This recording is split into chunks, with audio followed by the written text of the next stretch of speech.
दिल्ली में चुनाव हुए। चुनाव के बाद आपको करारी हार का सामना करना पड़ा। यह पहली बार है जब आप जिस झोंके के साथ राजनीति में आई और सत्ता में काबिज हुई, उसी तेजी के साथ दिल्ली से पार्टी को हाथ धोना पड़ा। ऐसा इसलिए क्योंकि दिल्ली की सत्ता में पिछले 12 साल से काबिज अरविंद केजरीवाल की आम आदमी पार्टी की करारी हार हुई है। वहीं बीजेपी ने प्रचंड बहुमत के साथ दिल्ली चुनाव में जीत हासिल की। बीजेपी का 26 साल से ज्यादा का वनवास भी खत्म हो गया, जबकि कांग्रेस पार्टी इस बार भी शून्य पर सिमट गई। आम आदमी पार्टी की इस करारी हार को लेकर सियासी गलियारों में कई तरह की अटकलें और चर्चाएं हैं। कई राजनीतिक एक्सपर्ट्स का कहना है कि हाल ही में हुए लोकसभा चुनाव में कांग्रेस की अगुवाई वाली इंडिया गठबंधन के साथ चुनाव लड़ने वाली आप अगर दिल्ली में भी गठबंधन कर चुनाव लड़ती तो नतीजे कुछ अलग होते। इसे लेकर अब कांग्रेस के दिग्गज नेता संदीप दीक्षित ने बड़ा बयान दिया है। क्या कुछ बोला है, पहले ये बयान सुन लीजिए। देखिए, ये मुझे नहीं मालूम है उन्हें दिल्ली की क्या खबर है क्या नहीं, इसके बारे में पता है कि नहीं। दिल्ली ने किसी को हराया नहीं, दिल्ली ने केजरीवाल को एज ए मुख्यमंत्री हटाया है। हम साथ लड़ते तो और भी बुरा हश्र होता, ये मैं उनको बता देता हूँ। इन लोगों दिल्ली में जानते नहीं, दिल्ली की जनता ने तय कर लिया था कि अरविंद केजरीवाल को हराना है। 7, 8, 10 पार्टियां भी उनके साथ लड़ लेती तो भी वो हारते। उनका हारना तय था, निश्चित था।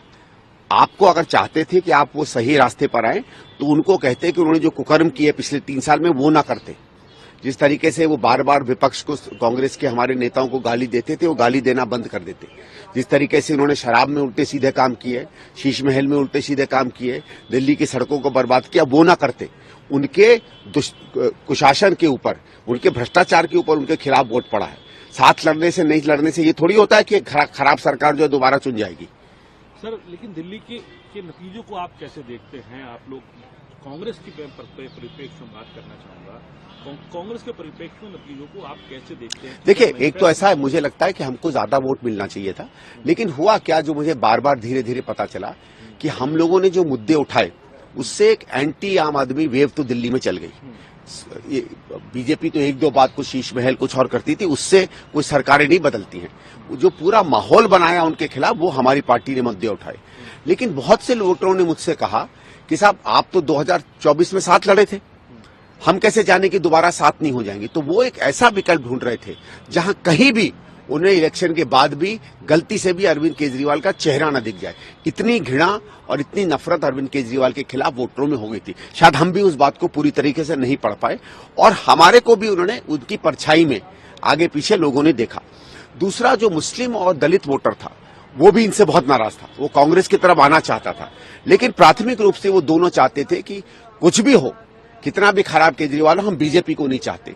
तो वो चाहते हुए भी कांग्रेस उसकी फर्स्ट चॉइस थी, लेकिन क्योंकि उसको लगा कि अगर हम वोट शिफ्ट करेंगे तो शायद बीजेपी ना जीत जाए, वो आम आदमी में जाकर पहुंच गई। जो लोग कहते हैं ना कि सर इतना उनको वोट मिल गया, इनका वोट उनको इसलिए ही मिला क्योंकि लोगों को बीजेपी में उस तरीके का विकल्प नहीं दिख रहा था जिस तरीके का विकल्प वो देखना चाहते थे।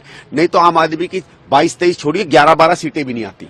कांग्रेस नेता संदीप दीक्षित ने कहा है कि दिल्ली की जनता ने किसी को भी नहीं हराया है, बल्कि केजरीवाल को पद से हटाया है। उन्होंने आप कांग्रेस में गठबंधन को लेकर कहा कि दिल्ली में अगर 10 पार्टियां भी उनके साथ होती तो वो भी हारती, क्योंकि दिल्ली की जनता ने अरविंद केजरीवाल को हटाने का मन बना लिया था। कांग्रेस नेता ने कहा है कि दिल्ली की जनता ने किसी को नहीं हराया है, बल्कि उन्होंने अरविंद केजरीवाल को मुख्यमंत्री पद से हटाया है। अगर हम यानी कि आप और कांग्रेस साथ मिलकर चुनाव लड़ते तो नतीजे और भी बुरे होते। दिल्ली की जनता ने अरविंद केजरीवाल को हटाने का मन बना लिया है। अगर 10 पार्टियां भी उनके साथ होती तो भी वो हारती ही। बता दें कि दिल्ली में 70 विधानसभा सीटों के लिए एक ही फेज में 5 फरवरी को मतदान हुआ था और नतीजे 8 फरवरी को घोषित हुए। भारतीय जनता पार्टी ने शानदार जीत हासिल की और इसके साथ ही 48 सीटों पर जीत दर्ज की।